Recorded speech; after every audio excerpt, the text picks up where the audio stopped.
Hello friends, स्वागत है आपका हमारे चैनल सफलता का डबल। और आज बात करेंगे आपसे बाघों के विश्लेषण के बारे में, यानी कि जो अभी हाल ही में रिपोर्ट आई जिसके अंदर अपने देश भारत ने एक नया गिनीज वर्ल्ड रिकॉर्ड बनाया है। इसी को लेकर आज आपसे चर्चा होगी, क्योंकि आपसे इस तरह के जो क्वेश्चन है, इसके अंदर से जो क्वेश्चन है किसी भी तरह की आपकी परीक्षा है उसके अंदर पूछे जा सकते हैं। तो आइए देखते हैं इसके विश्लेषण की ओर, देखते हैं क्या है पूरा जो प्रकरण है। उसके अंदर है कि भारत ने बाघों की जनसंख्या के मामले में एक नया विश्व रिकॉर्ड बनाया है। आज ही सुबह मैंने आपको करंट अफेयर्स में भी इसको पढ़ाया था और साथ ही साथ अब इसके बारे में हम विस्तार से जानेंगे। 2018 के अंदर एक सर्वे किया गया था, उस सर्वे के मुताबिक ये रिपोर्ट जारी की गई है। तो अगर आपसे पूछा जाए कि हाल ही में जो बाघों की जो बाघों को लेकर जो भारत ने गिनीज वर्ल्ड रिकॉर्ड के अंदर अपने रिकॉर्ड बनाया है, गिनीज वर्ल्ड रिकॉर्ड बनाया है, उसकी रिपोर्ट जो उसका जो सर्वे किया गया था वो कब किया गया था, तो आपको याद रखना है वर्ष 2018 में वो सर्वे किया गया था। अच्छा, इसके साथ ही साथ इसके बारे में जो अन्य प्रमुख जो बातें हैं वो भी सब आपको इसके अंदर हम बताएंगे। भारत की 2018 के अंदर जो बाघ जनगणना हुई थी, कैमरा ट्रैपिंग के माध्यम से जनगणना की गई थी और ये दुनिया का सबसे बड़ा वन्य जीव सर्वेक्षण कीर्तिमान बनाने के लिए Guinness book of world record कहा जा रहा है। इसके अंदर भारत ने जगह बनाई है। Guinness book of world record के अंदर भारत ने जगह बनाई है। दुनिया का सबसे बड़ा वन्य जीव सर्वेक्षण कीर्तिमान बनाने के लिए ये जगह बनाई है। और कैमरा ट्रैपिंग के माध्यम से, अगर एक सवाल ये भी बन सकता है कि आपसे पूछा जा सकता है कि किसके माध्यम से 2018 में बाघों की जनगणना की गई थी, तो कैमरा ट्रैपिंग के माध्यम से 2018 में बाघों की जनगणना की गई थी। ठीक है, इस बात को याद रखेंगे, साथ के साथ हो सके तो नोट भी करते चलें। अच्छा, आगे है कि अखिल भारतीय बाघ अनुमान 2018 के चौथे चक्र में देश में 2967 बाघों, या फिर आप इसको अगर अनुमान लगाएं तो 75% बैठ रहा है। सुबह मैंने आपको बताया था 70 से 75 के बीच जो इसका आंकड़ा है वो बैठ रहा है। 2967 बाघ विश्व के कुल बाघों की जो 75% संख्या का अनुमान इसमें लगाया गया है। तो 2018 की रिपोर्ट है, 2018 के चक्र की बात चल रही है, ये आपको याद रखना है, वर्तमान की बात नहीं। 2018 के अनुसार ये अब रिपोर्ट जारी की गई है। आगे बढ़े और आगे इसमें अगर बात करें तो भारत ने बाघों की जनसंख्या के मामले में विश्व रिकॉर्ड बनाया है। इसको आपको भूलना नहीं है, याद रखना है। और इससे जो भी सवाल बन रहे हैं वो भी सभी आपको याद रखने। पिछले साल प्रधानमंत्री नरेंद्र मोदी के द्वारा इसकी घोषणा की गई थी बाघ दिवस के मौके पर, और कि इसके परिणाम आएंगे, इस बात की घोषणा की गई थी। और अच्छा, एक और क्वेश्चन यहाँ से बन रहा है कि घोषणा कब की गई थी, तो आपको याद रखना है बाघ दिवस के मौके पर प्रधानमंत्री नरेंद्र मोदी के द्वारा इसकी घोषणा की गई थी। आगे है इसमें, यह भारत के लिए बड़ी उपलब्धि है। बिल्कुल, भारत के लिए बहुत बड़ी उपलब्धि है और ये सर्वे दुनिया का सबसे बड़ा सर्वे भी रहा है। इस बात को भी आपको याद रखना है, भारत के लिए बड़ी उपलब्धि तो है ही, साथ ही साथ ये सर्वे दुनिया का सबसे बड़ा सर्वे भी है। अच्छा, अगर एक और बात करें इसके अंदर तो बाघों की संख्या को, जो बाघ जो थे वो विलुप्त की कगार पर थी बाघों की जो प्रजाति है, लेकिन 4 सालों के अंदर बाघों की संख्या में सुधार आया है। इनकी संख्या दुगनी हो गई है। कितनी हो गई है? 4 वर्षों के अंदर बाघों की संख्या दुगनी हो गई है। केंद्रीय सूचना एवं प्रसारण मंत्री और पर्यावरण मंत्री जो है हमारे प्रकाश जावड़ेकर, ये भी एक और क्वेश्चन बन रहा है यहाँ से।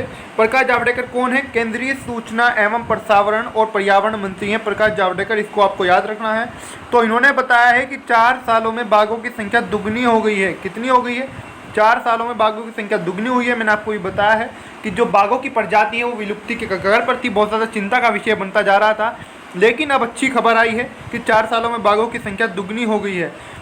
आगे इसमें इसके लिए किए गए सर्वे को Guinness book of world record में जगह मिल गई है। बिल्कुल मिलनी चाहिए थी और मिली है। ठीक है, और आगे इसमें कि पर्यावरण मंत्री जावड़ेकर, जो प्रकाश जावड़ेकर जी हैं, उनके द्वारा ट्वीट करके बताया गया है कि प्रधानमंत्री नरेंद्र मोदी के नेतृत्व में देश में बाघों की संख्या तय समय सीमा से पहले ही दुगनी हो गई है। यानी कि जो समय सीमा तय की गई थी कि इस समय सीमा में, इस लिमिट में हमें बाघों की संख्या दुगनी करनी है, तो अगर हम केंद्रीय मंत्री की बात मानें, इनके ट्वीट के अनुसार बताया गया है कि बाघों की संख्या तय समय सीमा से पहले ही दुगनी हो गई है। विशेष रूप से ध्यान देना है, तय समय सीमा से पहले ही वो संख्या दुगनी हो गई है। और बाघों की संख्या का लगभग वही 70% माना जा रहा है, 70 से 75 के बीच में। प्रकाश जावड़ेकर ने बताया कि बाघों की हमारी जनगणना ने गिनीज वर्ल्ड रिकॉर्ड में प्रवेश किया है। बिल्कुल किया है, क्योंकि हमने अन्य देशों की तुलना में उनकी निगरानी से अधिक कैमरे लगाए हैं। जो अदरवाइज जो अलग कंट्रीज़ हैं उनकी अगर हम तुलना की बात करें, यानी कि उनसे तुलना करें, तो उनसे अधिक हमने कैमरे लगाए हैं। यानी कि हमारे देश भारत ने बाघों की निगरानी के लिए अभी बाघों की संख्या का 70% है और ये तेज समय सीमा जो है उसमें 4 साल पहले उन्होंने संकल्प पूरा कर लिया है। यानी कि जो तेज समय किया गया था, जो तेज समय सीमा थी, उससे पहले ही इन्होंने ये पूरा कर लिया है। अब जानेंगे कि सर्वे में क्या है। सर्वे में इसके अंदर जो सर्वे हुआ है इसके अंदर क्या रखा गया है।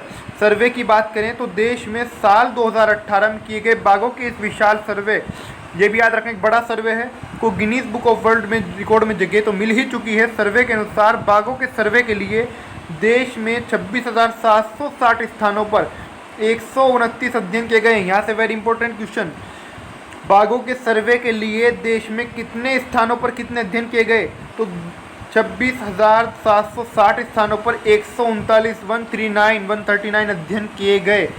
इस सर्वे के दौरान 3.5 करोड़ से ज़्यादा बाघों के फ़ोटो भी लिए गए, जिसमें 76,523 बाघों की तस्वीरें हैं। ये भी इंपॉर्टेंट है, सब इसको आप नोट करते चलें, कितने बाघों की तस्वीरें हैं और कितने फ़ोटो लिए गए। और 51,337 तेंदुओं की तस्वीरें भी शामिल हैं। बाकी अन्य जीवों की तस्वीरें भी हैं इसके अंदर, ये भी बताया गया है। और गिनीज वर्ल्ड रिकॉर्ड की जो वेबसाइट है, गिनीज वर्ल्ड रिकॉर्ड की जो वेबसाइट है उस पर कहा गया है कि 2018-19 में आयोजित सर्वेक्षण का चौथा चक्र संसाधन, जो 2018-19 में आयोजित हुआ था सर्वेक्षण का चौथा चक्र संसाधन और संकलित आंकड़े दोनों के संदर्भ में व्यापक सर्वेक्षण था। याद रखना है, दोनों के संदर्भ में, चक्र संसाधन और संकलित आंकड़े दोनों के संदर्भ में व्यापक सर्वेक्षण था है। और अब तक की सबसे बड़ी जनगणना भी है एक तरह से, जनगणना नहीं, पशु यानी कि बाघों की गणना कह सकते हैं इसको, सबसे बड़ी गणना है, सबसे बड़ी गिनती है अब तक की है, तो इसलिए भी बहुत ज़्यादा महत्वपूर्ण हो रही है ये। गिनीज वर्ल्ड रिकॉर्ड के मुताबिक साल 2018-19 में किए गए सर्वेक्षण की चौथी गणना संसाधन और डेटा दोनों के हिसाब से अब तक का सबसे व्यापक रहा है।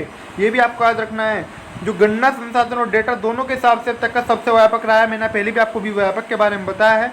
कैमरा ट्रैप को 141 विभिन्न साइटों में 26,838 स्थानों पर, ये सभी स्थान आप नोट करते चलें, रखा गया था। और 1,21,337 वर्ग किलोमीटर यानी कि 86,848 वर्ग मील अगर हम कहें कि प्रभावी क्षेत्र का सर्वेक्षण किया गया था, यानी कि इतने क्षेत्र का सर्वेक्षण किया गया था। मौका मुआयना एक तरह से आप इसको समझ सकते हैं।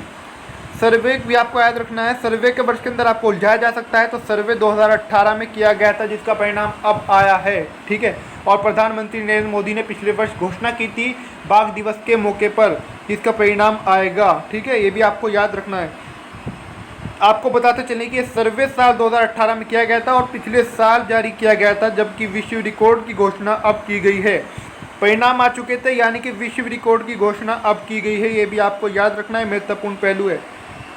इस सर्वे के अनुसार देश में शावकों को छोड़कर जो शावक होते हैं, बाघों की संख्या 2,461 और कुल संख्या 2,967 है। और वर्ष 2006 की अगर बात करें तो बाघों की संख्या 1,411 थी। तब भारत ने इसे साल 2022 तक दुगना करने का लक्ष्य रखा था। कब रखा था? 2006 में, जब बाघों की संख्या 1,411 थी तो 2022 तक इसे दुगना करने का लक्ष्य रखा गया था। और रिपोर्ट के अनुसार अगर हम बात करें तो रिपोर्ट के अनुसार भारत में सबसे ज़्यादा 1,1492, आप कह सकते हैं 1,492 बाघ मध्य प्रदेश, कर्नाटक और उत्तराखंड में है। यानी कि एक और क्वेश्चन यहाँ से बन रहा है कि भारत के अंदर सर्वाधिक बाघों की संख्या वाले राज्य कौन कौन से हैं? तो मध्य प्रदेश, कर्नाटक और उत्तराखंड सर्वाधिक बाघों की संख्या वाले राज्य हैं। तो भारत के अंदर सबसे ज़्यादा 1492 जो बाघ हैं वो मध्य प्रदेश, कर्नाटक और उत्तराखंड राज्य में मौजूद हैं। इस बात को आपको विशेष रूप से याद रखना है। तो आज का जो हमारा विश्लेषण है वो यहीं पे समाप्त होता है। इस बात को आपको याद रखें, इनमें जो मैंने आपको बताया सब कुछ नोट करते चलें। और वीडियो अच्छा लगा तो प्लीज़ लाइक कर दें, शेयर कर दें और कमेंट करके बताएं कि आप चाहते हैं कि आपको हर मुद्दे पर इसी तरह से यूपीएससी हो या फिर आपका किसी भी स्टेट का पीसीएस का एग्जाम हो या फिर आपका रेलवे का हो, एसएससी का हो, तो उसके अंदर आप इसी तरह से प्रत्येक मुद्दे पर विश्लेषण चाहते हैं तो वीडियो में हाँ या ना करके बताएं। या आपको विश्लेषण कैसा लगा, क्या आपको इसमें